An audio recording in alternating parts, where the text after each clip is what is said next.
সরকার পরিবর্তিত হলেও এর প্রভাব কিন্তু এখনো পর্যন্ত বাজারে পড়েনি। আমি এই মুহূর্তে রয়েছি গাজীপুরের যে জয়দেবপুর বাজার রয়েছে, সেই বাজারে সকাল থেকে এই বাজারে ঘুরে আমি যে বিষয়টি দেখতে পেয়েছি যে আসলে গত সপ্তাহে নিত্য প্রয়োজনীয় দ্রব্যের যে দাম রয়েছে এখনো কিন্তু সেটি অপরিবর্তিত রয়েছে। তবে কিছু কিছু পণ্যের দাম রয়েছে যেগুলো কিন্তু আসলে কমেছে। ব্যবসায়ীরা বলছেন যে আসলে আমদানি যেগুলো হচ্ছে, আমদানি নির্ভর যে পণ্যগুলো রয়েছে সেগুলোর কিন্তু আসলে দামটা তুলনামূলকভাবে বৃদ্ধি পেয়েছে। তবে নিত্য প্রয়োজনীয় দ্রব্যের মধ্যে যেটি রয়েছে চাল, ডাল এবং আলু, তেল, পেঁয়াজ, এগুলোর দাম কিন্তু অনেকটা অপরিবর্তিত রয়েছে। গত সপ্তাহে যেই টাকায় বিক্রি হচ্ছিল আজও কিন্তু সেই একই টাকায় জয়দেবপুর বাজারে সেগুলো বিক্রি হচ্ছে।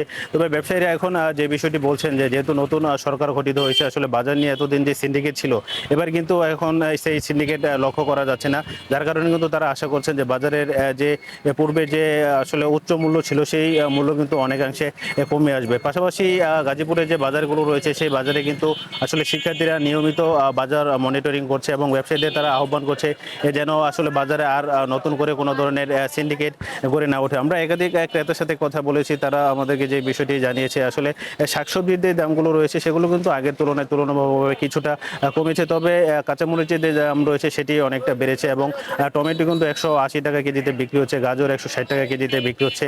তারা বলছেন যে যে সবজিগুলো আসলে এখন বেশি চাষ করা হচ্ছে সেই সবজির দামগুলোই তুলনামূলকভাবে একটু কম এবং যেহেতু অনেকটা সিজনের শেষের দিকে সেক্ষেত্রে আসলে চাষের সবজিগুলো অনেকটা কমে যাচ্ছে, এই কারণে কিছু সবজির দাম অনেকটা বৃদ্ধি রয়েছে। পাশাপাশি আমি যদি মাছের বাজারের কথা বলি সেক্ষেত্রে ব্যবসায়ীরা বলছেন যে মাছের দাম এক এক দিন আসলে এক এক রকম দামে তারা বিক্রি করছেন। রুই মাছ বর্তমানে 350 টাকা বিক্রি করছেন এবং যে ইলিশ মাছ রয়েছে যেটি বলছেন যে নতুন সরকার দায়িত্ব নেওয়ার পরে তারা বলছে যে রপ্তানি এই বিষয়টি সেটি আগে পার্শ্ববর্তী ভারতে অনেকটা রপ্তানি করা হতো, সেই রপ্তানি অনেকটা বন্ধ করা হচ্ছে, যার কারণে কিন্তু বাজারে ইলিশের সরবরাহ দেখা যাচ্ছে। তবে সেই দামটি কিন্তু খুব বেশি একটা পরিবর্তন হয় না। 1 কেজি ওজন একটি ইলিশ আসলে 1400 থেকে 1600 টাকা বিক্রি হচ্ছে এবং এর উপরের যে বড় সাইজের ইলিশ রয়েছে সেগুলো কিন্তু 1800 থেকে 2000 টাকা কেজিতে বিক্রি করছে। ক্রেতারা বলছেন যে আসলে রপ্তানি বন্ধ হলেও বাজারে কিন্তু সেই পরিমাণ ইলিশ এখনো তারা দেখতে পাচ্ছেন। এখনো কিন্তু ইলিশ মাছ তাদের ক্রয় ক্ষমতার বাহিরে রয়েছে। ফেসবুকে বর্তমানে যাইতেছে দাদা আপনার বড় বড় ইলিশ 900 টাকা বিক্রি করতেছে, কিন্তু আমরা তো দাদা 900 টাকা কিনে আনতে পারতেছি না, যে কারণে আমরা সবার চাহিদা অনুযায়ী ইলিশ দিতে পারতেছি না। আমরা দামে কিনে আনতেছি তাই আমরা দামে বিক্রি করতেছি, বুঝলেন না দাদা। সব জিনিসই ফেসবুকে দেওয়া যাচ্ছে দাম বেশি, কিন্তু বাস্তবে তো তা না দাদা, বাস্তবে তো সবকিছুরই দাম বেশি বর্তমানে।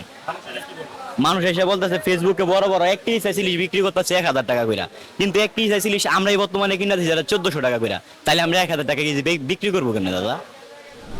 তখন ইলিশের আসলে ছিল কম, মানে যেমন হচ্ছে এত বেশি দেখি নাই আর কি। এবার দেখলাম যে অনেক ভরপুর মাছ, যে কোনো মাছই দেখলাম অনেক বেশি।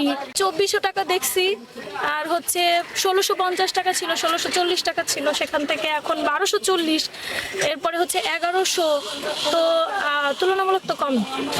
যেমন আমি মাছ কিনলাম, রুই মাছ 600 থেকে 700 গ্রাম একটা মাছ 320 টাকা কেজি এখনো আছে। ইভেন এই যে পেঁয়াজ গত সপ্তাহে 120 টাকা কিনছিলাম, এই সপ্তাহে 120 টাকাই, দামের কোনো পরিবর্তন নাই।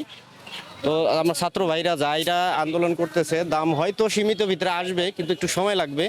আমরাও সেই দোয়াই করি যাতে ভাই দামটা আমাদের হাতে লাগালে আসে। আমাদের যা বেতন, আমরা যতটুকু স্যালারি পাই এটা যাতে ভাই আমার ফ্যামিলি নিয়ে আমি সুন্দর মতো চলতে পারি, এটা হলো নতুন সরকারের কাছে আমার দাবি।